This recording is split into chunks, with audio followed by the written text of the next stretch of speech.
Hi all. ഞാനിന്ന് വന്നിരിക്കുന്നത് ചോറിൻ്റെ കൂടെയും കഞ്ഞീൻ്റെ കൂടെയൊക്കെ സൈഡ് ഡിഷായിട്ട് കഴിക്കാൻ പറ്റിയ ഒരു റെസിപ്പി ആയിട്ടാണ്. ഇത് വേണമെങ്കിൽ നമുക്ക് ഈവനിങ് ചായയുടെ കൂടെ വെറുതെ കഴിക്കാൻ പറ്റിയ റെസിപ്പിയാണ്. അധികം ഇൻഗ്രീഡിയൻസ് ഒന്നും ഇല്ലാതെ പെട്ടെന്ന് തന്നെ തയ്യാറാക്കാൻ പറ്റിയ റെസിപ്പിയാണ് ഇത്. അപ്പം നമുക്ക് കടല കുത്തിക്കാച്ചത് എങ്ങനെ ഉണ്ടാക്കുന്നത് നോക്കാം. ഇതൊക്കെയാണ് ഇൻഗ്രീഡിയൻസ്.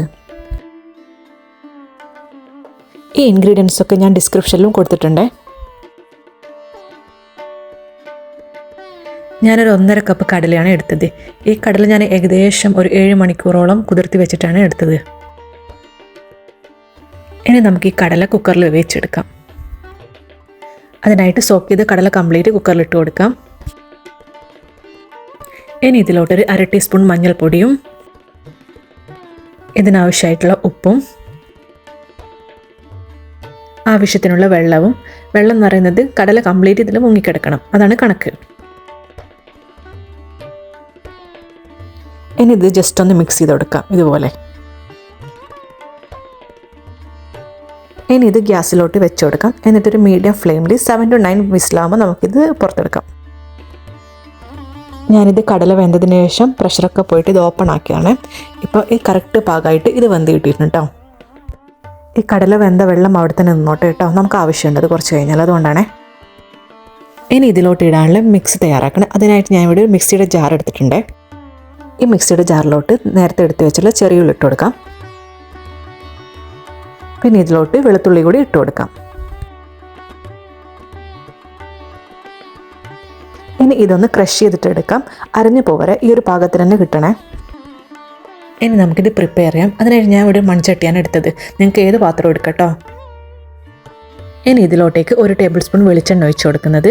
വെളിച്ചെണ്ണ തന്നെ എടുക്കണേ, അപ്പോഴാണ് ഇതിന് ടേസ്റ്റ് കിട്ടുള്ളൂ. ഇനി എണ്ണ ചൂടാകുമ്പോൾ കറിവേപ്പില ഇട്ടിട്ട് ഒന്ന് മൂപ്പിച്ചെടുക്കാം. നല്ല ഫ്ലേവർ ഉണ്ടാവും കേട്ടോ. അപ്പോൾ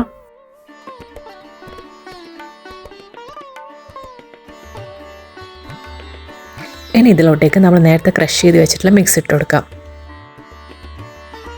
ഇനി ഇതിനെ നമുക്ക് നല്ലപോലെ ഒന്ന് വഴറ്റിയെടുക്കാം. ഇതൊരു 2-3 മിനിറ്റ് മീഡിയം ഫ്ലെയിമിൽ വഴറ്റുമ്പോഴത്തേക്കിന് ഇത് റെഡിയായി കിട്ടും. ഇതൊരു 70% വഴന്നിട്ടുണ്ട്. ഇനി ഇതിലോട്ടേക്ക് നമുക്ക് ചില്ലി ഫ്ലേക്സ് ആഡ് ചെയ്ത് കൊടുക്കാം. ഞാനിവിടെ 3 ടേബിൾ സ്പൂൺ ചില്ലി ഫ്ലേക്സാണ് എടുത്തത്.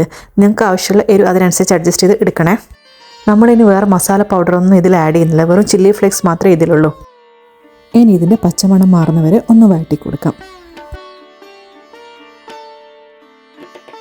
ഇനി നമുക്ക് ഇതിലോട്ടേക്ക് 1/4 കപ്പ് തേങ്ങ ആഡ് ചെയ്ത് കൊടുക്കാം.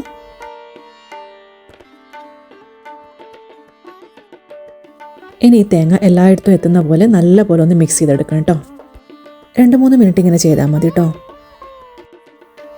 ഇങ്ങനെ മിക്സ് ചെയ്യുമ്പോൾ മസാലയൊക്കെ തേങ്ങയെ പിടിച്ചിട്ട് നല്ലൊരു ഫ്ലേവർ കിട്ടും. അതിന് വേണ്ടിയാണ് ഇങ്ങനെ ചെയ്യുന്നത്.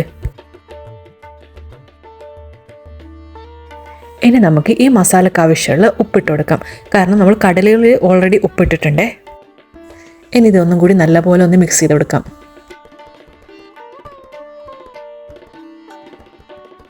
ഇനി നമുക്ക് ഇതിലോട്ട് കടല വെള്ളത്തോട് കൂടി തന്നെ ഒഴിച്ചു കൊടുക്കണം കേട്ടോ. വെള്ളത്തോട് കൂടി ഒഴിച്ചു കൊടുക്കുമ്പോഴാണ് ആ കറക്റ്റ് ഫ്ലേവറൊക്കെ അതിലോട്ടേക്ക് കിട്ടുക. അതിന് വേണ്ടിയിട്ടാണ് ഇങ്ങനെ ചെയ്യുന്നത്. എന്നിട്ട് ഇത് നല്ലപോലെ മിക്സ് ചെയ്തെടുക്കാം. കടലയും മസാലയൊക്കെ നല്ലപോലെ പിടിക്കണം കേട്ടോ എല്ലായിടത്തും. ഇത് ഒരു മീഡിയം ടു ഹൈ മാറി മാറി വെച്ചിട്ട് ഇങ്ങനെ വറ്റിച്ചെടുക്കണം കേട്ടോ.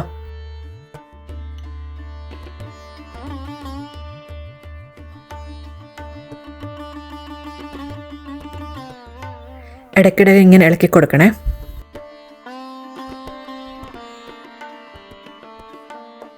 ഇപ്പം നമ്മുടെ കടല വെള്ളമൊക്കെ വറ്റി നല്ലപോലെ റോസ്റ്റായിട്ട് വന്നിട്ടുണ്ട്.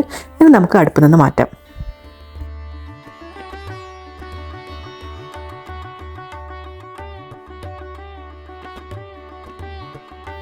അപ്പം നമ്മൾ ടേസ്റ്റ് ആയിട്ടുള്ള കടല കുത്തി കാച്ചത് ഇവിടെ റെഡി ആയിട്ടുണ്ട്.